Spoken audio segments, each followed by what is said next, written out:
तो कौन कौन से डिफरेंट कॉजेज हैं जिसकी वजह से हेयर फॉल हो सकता है, ताकि जो लोग सुन रहे हैं वो अपने रूट कॉज को पहले समझ पाएं before diving into the solution. Sure.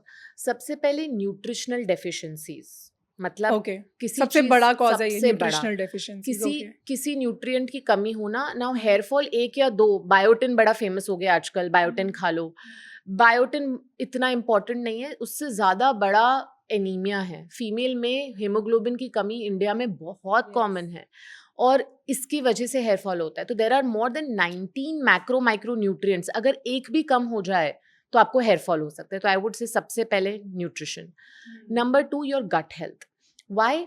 क्योंकि गट में आपके न्यूट्रिएंट्स अब्जॉर्ब हो रहे हैं। तो अगर आप अच्छा खा रहे हो, हेल्दी खा रहे हो, सप्लीमेंट्स ले रहे हो, बट अगर आपकी गट ठीक से फंक्शन नहीं कर रही है तो वो न्यूट्रिएंट आपके बालों तक पहुंच ही नहीं पाएंगे। Another reason of gut is कि वहां पे जो माइक्रोबायोम जब डिस्टर्ब्ड हो जाते हैं तो वो डायरेक्टली आपके हेयर साइकिल को इम्पैक्ट करते हैं।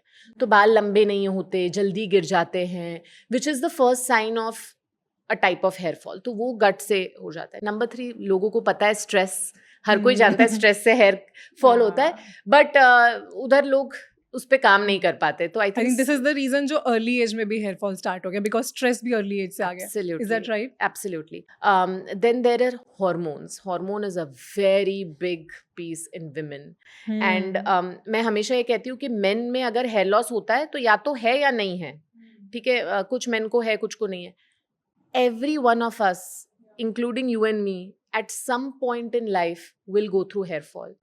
क्योंकि हमारी फीमेल बॉडी ऐसी बनाई गई है कि लेट्स से कि हमारे 20s में हम बहुत हेल्दी थे, हमें नहीं हुआ हेयर फॉल, ठीक है। फिर हमारी शादी होगी, बच्चा होगा तो पोस्टपार्टम आएगा, सारे हार्मोन्स क्रैश होंगे। फिर चलो पोस्टपार्टम में भी बच गए तो पेरीमेनोपॉज स्टेज आएगा, वो 10 साल पूरे हार्मोन्स बॉडी के बदलेंगे। So for women we are going through a roller coaster in every decade of our life. So before inviting you on this show, मैंने अपने ऑडियंस से एक पोल किया था. I told them कि मैं एक हेयर के ऊपर करने वाली हूँ पॉडकास्ट.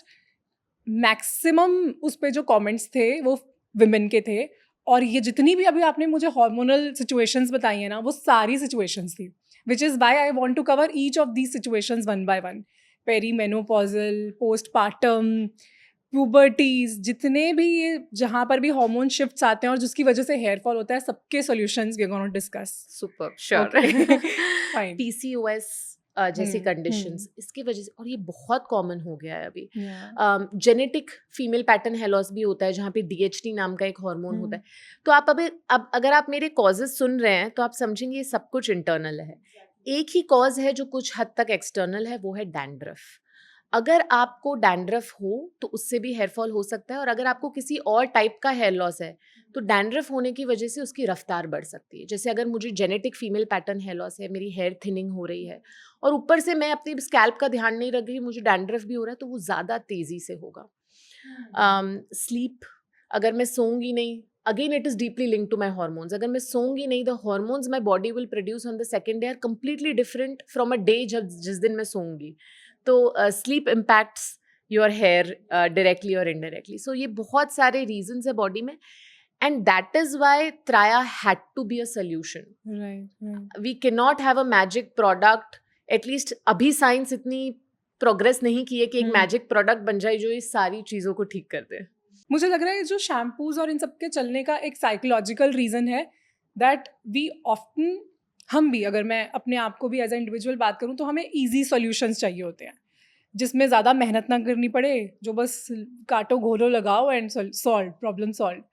तो आई थिंक सबसे पहले हम सबको ये समझने की ज़रूरत है कि ये एक प्रॉब्लम बाहर से सॉल्व होने वाली नहीं है. As just Saloni said, most of these issues वो इंटरनल है, तो प्रॉब्लम को भी अंदर से ही सॉल्व करना होगा, रूट कॉज से.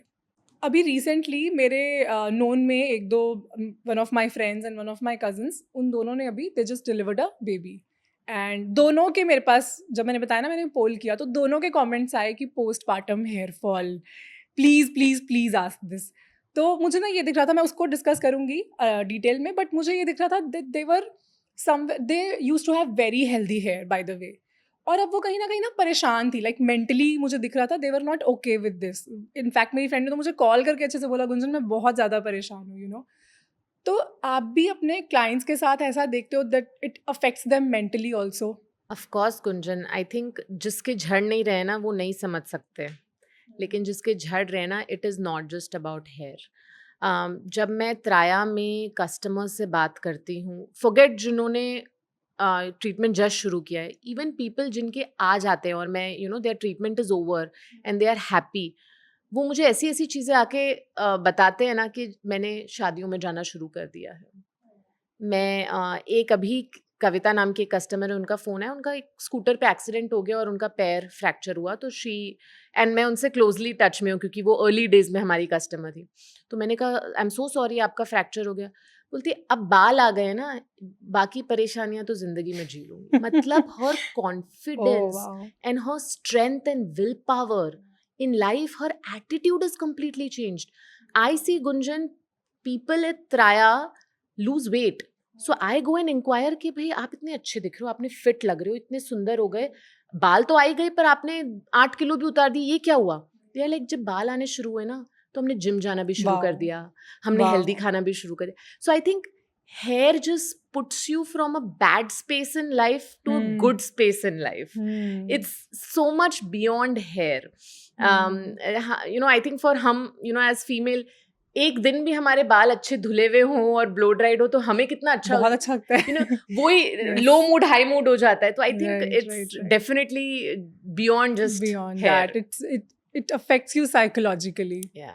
इनफैक्ट वो जो आपने बोला सेल्फ कॉन्फिडेंस पे भी बहुत ज़्यादा इम्पैक्ट करता है, और एक्चुअली होना भी चाहिए, because it's not just your beauty standard, it tells a lot about you, your hair health, your skin health, your fitness level. It tells a lot about you कि आप अपनी ज़िंदगी में कितने डिसिप्लिन्ड हो, आप अपनी सेहत का कितना ख्याल रखते हो, अपनी डाइट का कितना ख्याल रखते हो. If you have good hair, it means that you actually take care of yourself, you respect your body. No, I Isn't it? completely agree with you. In fact, I'm very against these beauty trends. Glass skin, glossy hair. वो देख देख के लोग और मतलब ऐसे straight उनको, that's not natural. At the end, all you need is a healthy set of hair on your head that's not falling out. Right. वो वो ट्रेंड्स में आके, ब्यूटी ट्रेंड्स में आके कि मुझे पक्का स्ट्रेट हेयर चाहिए, मैं जाके केराटिन कराऊंगी, ऐसे दिखने चाहिए बाल, अगर वो थोड़े भी वेवी हैं तो वो it's not the right way. तो I am absolutely against beauty standard. You are absolutely right. Hair को ब्यूटी से हटा के एक हेल्थ बकेट में रखना चाहिए, एंड सारी चीज़ें सही हो जाएगी, लोगों का सोल्यूशन भी रेक्टिफाई हो जाएगा.